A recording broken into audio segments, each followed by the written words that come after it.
Open our Bibles again to the book of Ecclesiastes and chapter 4. Ecclesiastes chapter 4.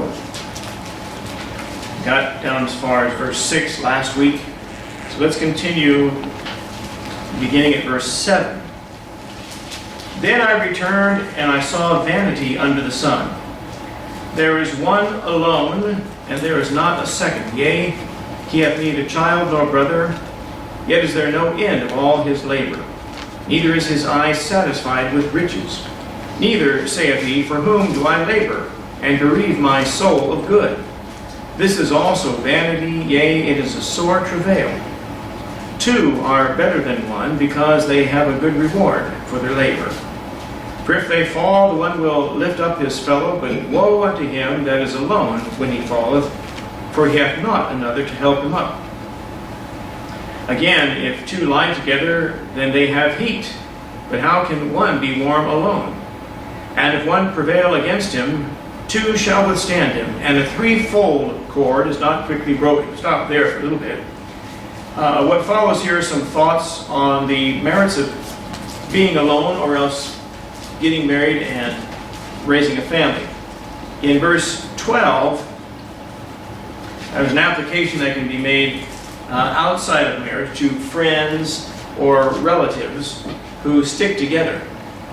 Psalm 127, verses 4 and 5 said, As arrows are in the hand of a mighty man, so are children of the youth. Happy is the man that hath his quiver full of them. They shall not be ashamed, but they shall speak with the enemies in the gate. And the subject there is your immediate family staying strong together. Now, the lone wolf or the individual mentioned in verse 8, he does what he does for himself. If he's given credit for doing something for the sake of others or for mankind, think of an inventor or a philanthropist. Don't forget that self-gratification is also an animal instinct. People like to be praised for having done some selfless act. And some men get as much self-gratification and thrill out of making the world a better place, or at least earning the reputation for doing so, as they would from some perverted orgy or winning the lottery jackpot. It means that much to them to have their name called out or have the accolades and the praises of men. The do-gooders in the world often do good to justify their own sins or to atone for their sins somehow, if they think they can. And they figure that by... my dad used to say a Christian's job is to be a fisher of men, not to clean up the fish pond if it's murky and muddy. And the do-gooder who seeks to clean up the hog pen, remember the prodigal son eating with them in Luke 15, and simply trying to deodorize it, make it look nice, thinks he's earning his way into heaven. This world is rotten, and this world is under a curse. And very often you hear liberals, especially liberal Protestants, justify themselves because of the numbers of people they gave a free meal to in their soup line or their food giveaway.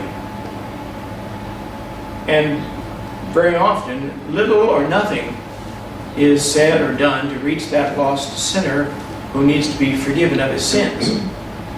A hot meal doesn't save a soul. A good drink, cold water, doesn't cleanse someone from their sins. And now, charitable acts and those kinds of things worthwhile? I believe they are. I believe they are. Not everybody is well organized and well situated to do them. And you have to be determined, and you have to be ready and anticipate a lot of great disappointment when you see the ugly side of human nature. Are you thinking, I went to the 99-cent store. The last month or so, they've had a couple of guys sitting in there at a table signing people up for their free government cell phones, Obama phones. And I walked in as a customer to buy something else, and the guy said, "Do you have your free phone yet? Or your government phone?" And I said, "What's it about?" And he said, "Well, if you're getting listed all these government assistance programs, WIC and AFDC and welfare and food stamps and so forth, you probably qualify to get one." And I said, "No, I'm one of those poor saps that has a job and actually has to pay for my own cell phone."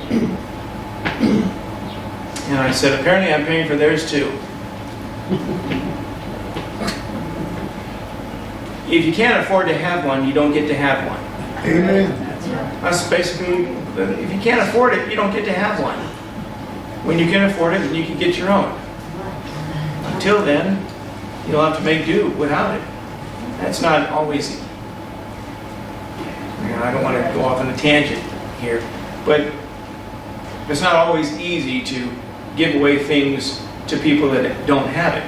And a lot of times you're not doing them any favors by continually feeding them when, especially if they're able to feed themselves but are not willing to.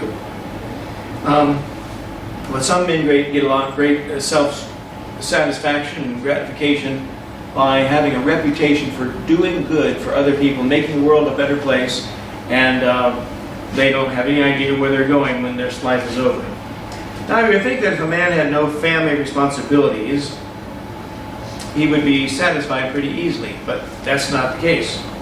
Neither is his eye satisfied with riches. Verse 8 says, nothing's more pathetic than a rich, lonely, single old miser whose only friends are sitting around like opportunists waiting for him to die, hoping maybe he'll leave them something.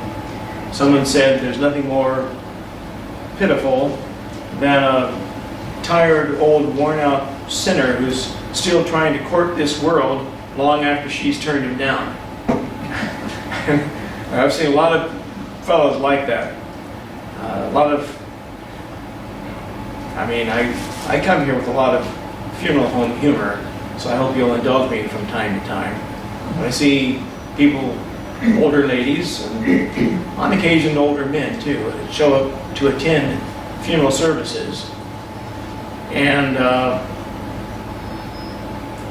that makeup on that lady, that outfit on that woman, the hairstyle and what she's going for might have worked for her 40 years ago, but it don't work no more. And same thing with a lot of men. And you want to just say, listen, if you're just patient, after you pass, we'll make sure you get a good makeup job here. But you're not getting the job done, sister. And I like to mess with the old people. And they usually have a pretty good sense of humor when they come in. I've told you what I do. And some old woman's pushing a walker in the mortuary, and I say, man, that looks like a lot of fun. Can I borrow that? They get a kick out of it. They really do. And one lady said, "You'll get your chance." I suppose I will one day. But I like to kid Sister Frances about hers. She says it's not that much fun. Although I did steal it once, didn't I? I went around the church and it was a lot of fun. Now, the single man makes any sacrifices to achieve fame or to achieve fortune, and thus it says, "Bereave my soul of good," verse 8. Then all ends up being vanity and vexation of spirit. Back over in chapter 2, verse 21, it said, "For there is a man whose labor is in wisdom and in knowledge and in equity, yet to a man that hath not labored therein shall he leave it for his portion. This also is vanity and a great evil." You strive to gain money and reputation. That's to satisfy your flesh. And once you've achieved them, you die and you leave them to people who haven't strove for them and they don't appreciate them. Verse 9 in our text tonight says, "Two are better than one." And those who are happily married can say amen to that. Amen. But back in Proverbs 21, verse 9, it is better to dwell in a corner of the housetop than with a brawling woman in a wide house. And verse 19 there, it is better to dwell in the wilderness than with a contentious and an angry woman. And I suppose it could go the other direction with a deadbeat, worthless husband as well. Nobody wants those living arrangements. But the married life and children seems to be the Lord's ideal. Many times the Word of God sets forth the ideal, even though very few achieve it. But that's God's standard. And this is the model you focus on as you live through life. It's like Paul gives the ideal qualifications for a bishop, for an elder, pastor. Very few men have ever measured up all of those qualifications, but that's the ideal. That's what the man should be striving to fulfill, and the church should be looking for in the one that God called to be their pastor. The good reward, verse 9, not only comes from being able to do more work than you could by yourself, God will reward each one for the sacrifices made for the sake of the other, either his or her mate. And the next verse is self-explanatory, verse 10. For if they fall, the one will lift up his fellow, but woe to him that is alone when he falleth, for he hath not another to help him up. And verse 11 is also self-explanatory. Again, if two lie together, then they have heat. But how can one be warm alone? And it was demonstrated in King David's case back in 1 Kings 1. And let's take time to go there. 1 Kings chapter 1. 1 Kings 1, and start at the first verse. Now King David was old and stricken in years, and they covered him with clothes, but he got no heat.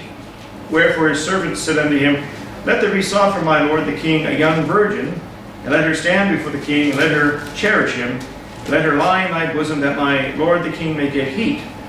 So they sought for a fair damsel throughout all the coast of Israel, and found Abishag the Shunammite, and brought her to the king. And the damsel was very fair, and cherished the king, and ministered to him, but the king knew her not. In other words, there was nothing improper going on between them. Her job was to lie close to the king so he get some body heat. If your temperature was 98.6, and let's say there were 10 of us in a room, that'd be pretty warm, like 986 degrees, wouldn't it? Just kidding. That's a bad joke. But circulation, blood flow diminish to especially the extremities, the feet and the hands, and your toes or fingers are always cold and you just can't seem to get warm. That was David's case. And so he states the obvious there in verse 11. And verse 12 gives an additional comment. And a threefold cord is not quickly broken. Think of a rope that's braided from 3 strands. And there's an advantage with 2 over 1 in a fight, or 3 against 1. And there's strength in numbers, I suppose, is the modern adage for the end of verse 12 there. Let's continue beginning of verse 13. Better is a poor and a wise child than an old and foolish king, who will no more be admonished. For out of prison he cometh to reign, whereas also he that is born in his kingdom becometh poor. I consider all the living which walk under the sun, with the second child that shall stand up in his stead. There is no end of all the people, even of all that have been before him. They also that come after shall not rejoice in him. Surely this also is vanity and vexation of spirit. The first 2 verses are a strange thing to record by Solomon at this point. Neither of them is remotely connected to what has already been or just been said. And they constitute a separate group of notes, undoubtedly. verse 14, for out of prison he cometh to reign. That was remarkably fulfilled in the story, or in the case of Joseph's restoration back in Egypt. And both clauses of verse 14 can be fulfilled in Joseph's story. Whereas he that is born in his kingdom becometh poor. And that's because the famine followed after Joseph was elevated came about for 7 years. And however, the old and foolish king, verse 13, who will no more be admonished, is not the Pharaoh in Joseph's story. Pharaoh in the book of Genesis was a type of God the Father.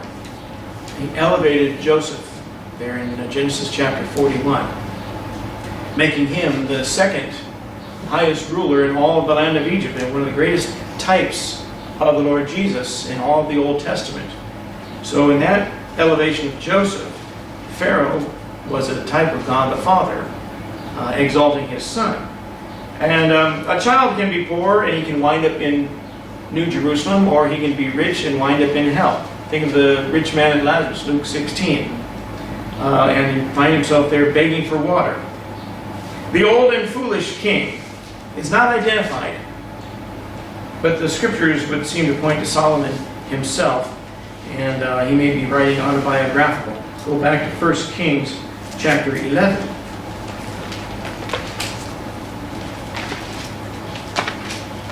1 Kings chapter 11.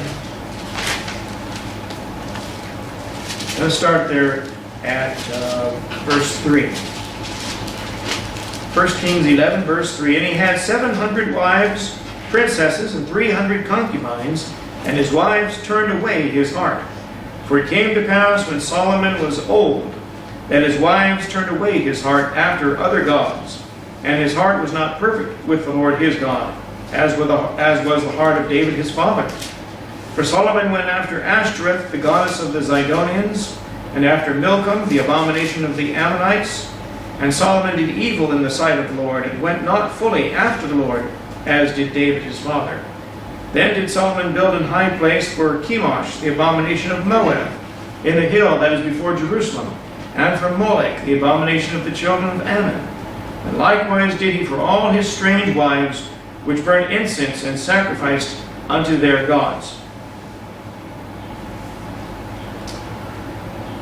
Job 32, verse 9 says, Great men are not always wise, neither do the aged understand judgment. I suppose the world's filled with elderly folks who reach the end of their years, and when their stories are told, and someone comes up to eulogize them at their funeral, you realize for all the age and the years of life they had, they were still just as stupid as a young person, running the streets without God, had no desire for morality or virtue. And I've heard a lot of them. I drove a casket out to a graveside for a funeral way out in, it's down in Paris, 5 years ago. The lady was 103 years old. And family members got up to speak, and one grandson talked about Grandma giving him his first beer and teaching him how to play cards and a number of other things. And Grandma enjoyed going to Vegas to help teach the grandkids how to gamble. And I thought, what a stupid lady. And so not everyone that's elderly has learned anything, at least not the important things. And no time for God, no time for the Lord Jesus, no regard for the Scriptures, no lasting legacy of salvation and the gospel to pass down to their children, their grandchildren. It's a shame. And but Solomon had it right. Yet there were no old and foolish kings who came out of prison to reign anywhere in the Old Testament. Go back to 2 Chronicles, however, for just a minute. 2 Chronicles 33. 2 Chronicles 33.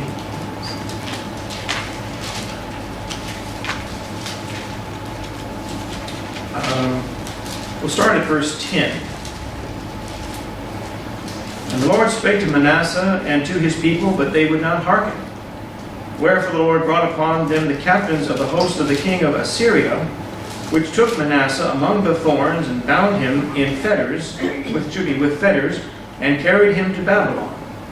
And when he was in affliction, he besought the Lord his God, and humbled himself greatly before the God of his fathers, and prayed unto him.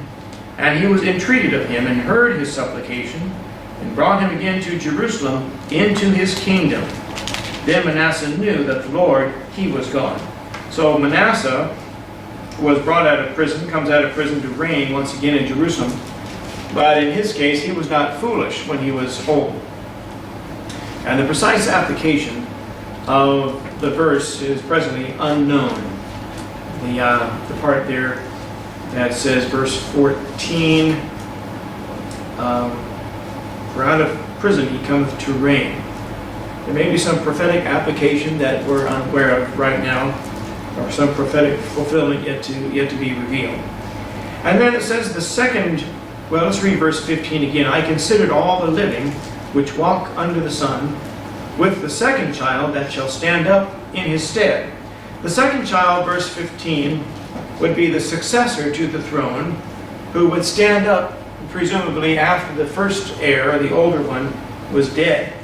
And the way that the inheritance in most monarchies operates is the oldest child of the monarch is the first in line to succeed. Prince Charles is in line to succeed Queen Elizabeth II if she ever dies. He's getting old, and he's ready for a nursing home, waiting for his mother to die and give him a chance. That may never happen. He might die before she does.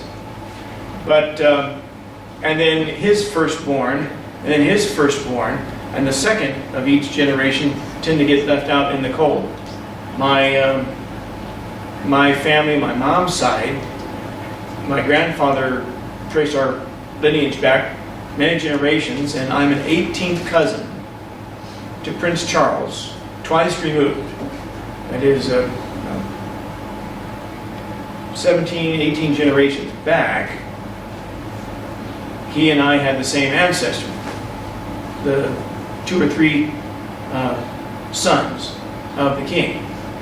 He was descended from the eldest, and I think our family were descended from the second or third one, so we were left out. And the longer that goes on, the farther you are removed from the throne or any claim to it. But, and then verse 16, at least the first half of verse 16, there is no end of all the people, even of all that have been before them. Well, that's certainly true. We're just looking at the world. There are currently 7.4 billion people on the earth. You go to big cities, go to airports, and just see multitudes and masses of people huddling in, crowding in. Everybody wanting to get what they're there for, in and out in record time, and no time for anyone else. And you look at them, if you were looking at them from an aerial view, it looked like a bunch of ants on an anthill. And 7.4 billion people in the world right at the moment. There are an estimated 324 million people in the United States. 1.3 billion in India, 1.3 billion in China. And there are 50 million people in South Korea. That's a much smaller country, about half the size of, I don't even know if it's half the size of California. And 50 million people living there. And Japan is an island nation with 126 million people there, making Japan a very crowded country. And when you think about how many billions of people there are in the world, David asked, what is man that thou art mindful of him? Psalm 8:4. that God would care about me enough to give me a chance to hear the gospel, to respond, and to get saved, and then to begin growing with Christ, and reading a Bible, and having Him speak to me, and sensing His presence when I come before Him to pray, and call upon Him for help in very difficult times or daily needs, that He would convey and reveal Himself to one person out of all those many billions, and all of those who have lived previously, that God would care about you like that is really something to meditate upon, a mystery to dwell upon. But He does, and I'm so glad that He does. But men are like I said, an anthill, just one on top of the other, and they're just seeking to get their own without any. When I die one day, except for the people that knew me personally, very few people will pay any attention to my passing, nor will they pay any attention to yours, except for those who actually knew you. I heard the minister say that every person dies twice. They die when their body dies, and then they die again when the last person who ever knew them finally dies. I suppose there's some measure of truth to meditate upon in that. But most people won't have any knowledge that I ever lived, came along this world, did anything, and then left the world, because they won't have known me, nor will I know them. That's just the way of life. And then the last part of the verse here, verse 16, they also that come after shall not rejoice in him. The him there is taken to be the second one who stands up in what verse was that? Verse 15. The second child that shall stand up in his stead, that's who the him is taken to be in verse 16. And so the old and foolish king dies, or the old and foolish king reigns and dies, and then the son rises in his place, and the subjects have no regard for him. And when he dies, the second son stands up and takes over the throne, and he dies, they have no regard for him. And that's such the way of the world. Watching the political contests in the country right now is really, it should be, if you're paying close attention, should be a real education in human nature, that people who, I remember hearing George Putnam years ago say, I can't think of anyone more arrogant, egotistical than a politician who thinks if you vote for me, your life will get better. The arrogance of that belief, vote for me and everything will be fine. And you really have to be sold on yourself and yet you can walk around town all day long and ask people who Ronald Reagan was. They don't have any idea who Ronald Reagan was. It wasn't that long ago. Or who was George? Did you know that there was a President George Bush before George W. Bush? And you have kids all over town that wouldn't have any idea about that. You find grown-ups that wouldn't know that. That's how quickly they forget. People have come and gone